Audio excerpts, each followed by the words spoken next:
Eu queria falar hoje sobre um evento curioso no final de semana, uma feijoada. Feijoada pode não ter nada de curioso, né? Ah, teve uma feijoada. Mas foi uma feijoada promovida pelo PSDB de São Paulo para comemorar não os 3 anos do partido, 10 anos do partido, 20 anos do partido, comemorar os 35 anos do partido. A data oficial é junho. Então você imagina, 35 anos de um partido, o partido que foi o partido mais influente do Brasil. E vamos olhar quem é que estava na feijoada, né? Quem são os bacanas da feijoada? E aí de Tucano não tinha ninguém. Uma feijoada que foi promovida pelo PSDB de São Paulo para festejar os 35 anos do partido. Promovida em São Paulo, berço do partido. O partido que comandou o Estado durante quase 30 anos. Aí não tem ninguém, não tem ninguém. O governador do Rio Grande do Sul, Eduardo Leite, foi convidado há mais de um mês. Aí ele não foi. Ele não foi, porque ele tinha um curso sobre economia verde. Um curso sobre economia verde. Aí ele não vou, né? Não vou. Tudo bem não ir. Não vai ninguém, porque não tem ninguém. A estrela do evento, do PSDB, foi um político do MDB, que é o prefeito de São Paulo, Ricardo Nunes. Foi ele que fez discurso, ele que falou em nós. Nós referindo-se ao PSDB, até porque ele foi vice do Bruno Covas no PSDB. Só que o PSDB foi criado para se afastar do MDB, se afastar do Orestes Quércia. Partido que teve estrelas como Franco Montoro, José Serra, Mário Covas, Fernando Henrique Cardoso, Geraldo Alckmin, que faz mais sucesso como vice do Lula do que fez como estrela do PSDB. Então alguém vai dizer, mas isso é normal. Não, peraí, não é normal. Não é normal. Pode acontecer, mas não é normal. É costumeiro. Normal é o partido tentar se renovar. O PSDB não se renovou. Imagina uma escuderia da Fórmula 1 e acontece, hein? Que não consegue ter piloto novo. Mais piloto, claro, vai ficando para trás. Não consegue se renovar, os engenheiros não conseguem fazer um motor melhor. Acontece, pode acontecer. Pode acontecer com clubes de futebol. Mas acontece também com o partido que não se renovou. No caso do PSDB, que não tem causa. Partido que não tem propósito. Partido que não tem rumo. Que não sabe se apoia durante o governo do Bolsonaro, se apoiava o Bolsonaro, se ficava contra o Bolsonaro. Que depois que saiu da presidência da República com Fernando Henrique Cardoso em 94, disputou 6 eleições, perdeu todas. Perdeu para o Lula 2 vezes, perdeu para Dilma 2 vezes, perdeu para o Bolsonaro e perdeu para o Lula agora. Nesse caso, a dessa eleição agora, não dá nem para dizer que perdeu, né? Porque não chegou a ter candidato. Até tentaram ter um candidato. Fizeram as prévias. Nós somos um partido moderno, nós fazemos prévias. Aí fizeram prévias, aí trucidaram o vencedor das prévias, o João Dória, que não subia nas pesquisas. E que achava também que era o novo Mário Covas. E não era nada. Tanto que está aí. E o partido para um lado, ele para outro. Mas o fato é o seguinte, na Câmara dos Deputados, o partido tem a menor representação da história. No Senado, nessa última eleição, não emplacou ninguém. Os 3 senadores que ele tinha, aliás, tem 2 agora, né? Até o mês passado eram 3. Aí o Alessandro Vieira de Sergipe foi para o MDB, então agora tem 2. Da eleição anterior. É inacreditável. Em São Paulo, mandou durante 30 anos, tinha que escolher. A gente apoia o Haddad do PT ou apoia o bolsonarista Tarcísio de Freitas? Aí o governador de São Paulo apoiou Tarcísio de Freitas. Foi a única decisão vencedora do PSDB, porque o Tarcísio de Freitas venceu a eleição. O resto, tudo errado.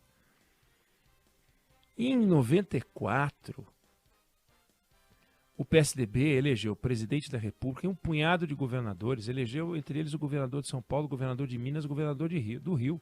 Isso nunca tinha acontecido e isso não voltou a acontecer.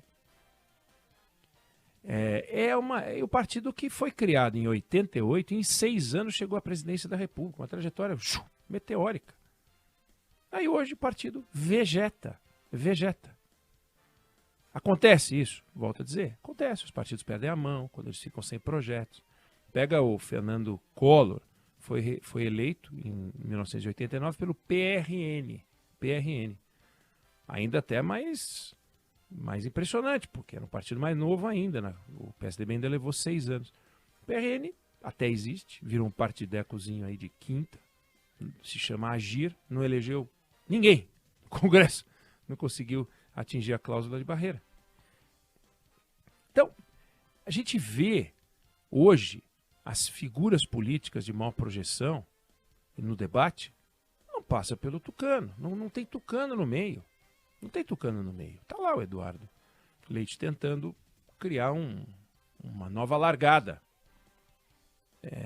De alguma forma tentando ser uma figura da centro-esquerda.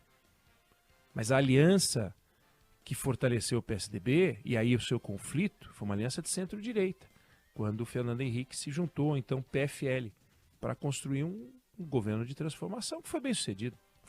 Mas a partir dali, as coisas desandaram. E desandaram de um jeito,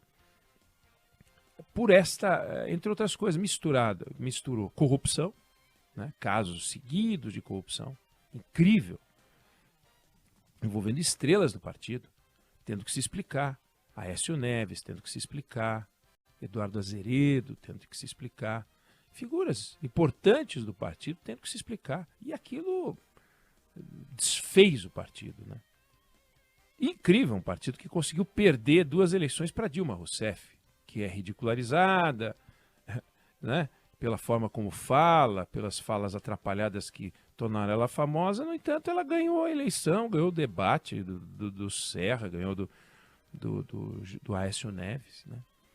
E o partido foi, portanto, se desfazendo até que a feijoada desse final de semana ela mostra a fotografia do nada.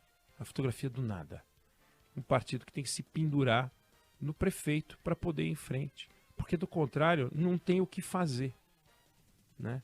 E aí vale a pena a gente lembrar um episódio da história brasileira muito interessante, que acontece 100 anos antes da eleição de Fernando Henrique Cardoso, 100 anos antes da maior vitória tucana. Que é no início da nossa república, né? A primeira eleição que elegeu um civil, a primeira eleição direta brasileira, direta pro forma, claro, né? A gente fala de eleição direta para explicar de uma forma simplificada, mas o voto não era secreto, então não tinha voto secreto, então a fraude corria solta. Não dá para falar que era uma eleição que traduzia a opinião pública, né? Que traduzia a sociedade, de jeito nenhum. Até porque as mulheres não podiam votar. Só aí metade do eleitorado ia embora. Os religiosos não podiam votar. Os soldados não podiam votar. Só podia votar homem com mais de 21 anos, alfabetizado. Então você pega a população negra que tinha sido beneficiada pela Lei Áurea, né? Praticamente toda analfabeta. Mesmo entre os brancos, a taxa de analfabetismo era assombrosa. Tanto que quando você faz as contas, a população daquela época tinha 14 milhões de pessoas, só 800 mil podiam votar. 800 mil em 14 milhões de pessoas. E como o voto não era obrigatório, as pessoas não iam. Tanto que o vencedor, que foi Prudente de Moraes, não teve 300 mil votos. Agora, ele teve 90% dos votos. Só que votação, né? Que eleição confiável, né? O candidato teve o 90% dos votos. Parece Venezuela, né? Aquelas eleições democráticas da Venezuela. Uma beleza. 90% dos votos.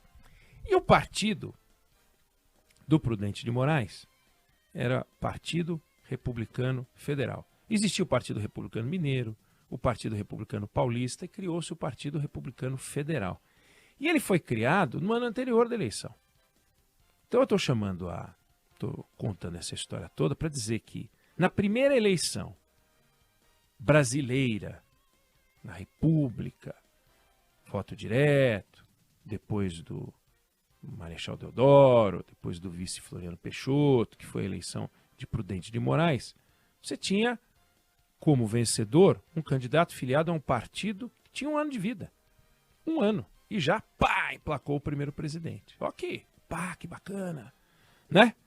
E com outros partidos mais tradicionais. O que aconteceu com o Partido Republicano Federal, que emplacou o presidente na primeira eleição em 1994, partido com 1 ano só de vida? Começou a ter um festival de desentendimentos, porque todas as decisões, no fundo, eram estaduais. Então, embora o Partido Republicano Federal tentasse dar um ar nacional, entre aspas, as decisões de São Paulo eram tomadas em São Paulo, as decisões de Minas eram tomadas em Minas e a República era São Paulo e Minas, né? Tanto que esse partido, em 2 anos de governo, acabou. Em 1996, acabou o PRF. Simplesmente acabou. Depois viria a existir um PRF, mas era Partido Republicano Fluminense. Já não tinha nada a ver com o federal. Partido Republicano Federal. Durou 3 anos. Com 1 ano elegeu o presidente, 2 anos do mandato do cara. Acabou. Ficou o recorde. Ficou um verbete. Na história política brasileira, na história eleitoral brasileira, na história partidária brasileira. E o PSDB, se não conseguir se reinventar, vai virar um verbete. Hoje já é um verbete, todos os partidos são um verbete, mas um verbete com um final triste, sabe? Você tem partidos no Brasil, um deles é o PT, que tá aí. Tomou um couro moral, uma surra moral com o Mensalão, depois tomou outra surra moral com o Petrolão, viu o seu líder mais importante ser preso, e no entanto está aí o PT. O PT existe como partido. É o único partido que existe com esse protagonismo. O outro partido que a gente não pode deixar de falar é o MDB, que é um partido acessório. É um partido criado para ser aquele step do carro. Aliás, já estão fazendo carro sem step, mas step do carro. A gente é sempre meio que vice, né? Se der certo a gente chega. E foi assim que Itamar Franco se tornou presidente. Foi assim que Michel Temer se tornou presidente. Eles eram desse partido, do MDB, né? Então é um partido importante, é um partido acessório, é um partido com o qual se deve conversar, com o qual é preciso conversar, ainda que não tenha o tamanho que já teve um dia. O MDB já foi um colosso, né? Já foi um fenômeno, não é sombra do que já foi, mas continua a ter um protagonismo, não está na situação do PSDB, que foi criado para se livrar do MDB. O MDB está aí, a estrela da feijoada foi um MDBista e não um tucano. Então o PSDB tem diante dele um dilema. Ou arruma um propósito, uma causa, um caminho, um rumo, ou então vira um verbete um pouco mais longevo, 35 anos já tem, pode até durar mais do que isso, tem partidos aí mais antigos, né, que vão ficando, mas que não tem importância nenhuma. Eles vão ter que vai ter que se virar. O tucanato aí vai ter que se virar. Hoje já não tem mais nem o como é que é? Tucanistão, né? Tucanistão, que é São Paulo, que está aí com Tarcísio de Freitas. Eu não sei se você concorda ou você discorda, mas essa é a opinião que eu tenho sobre o assunto.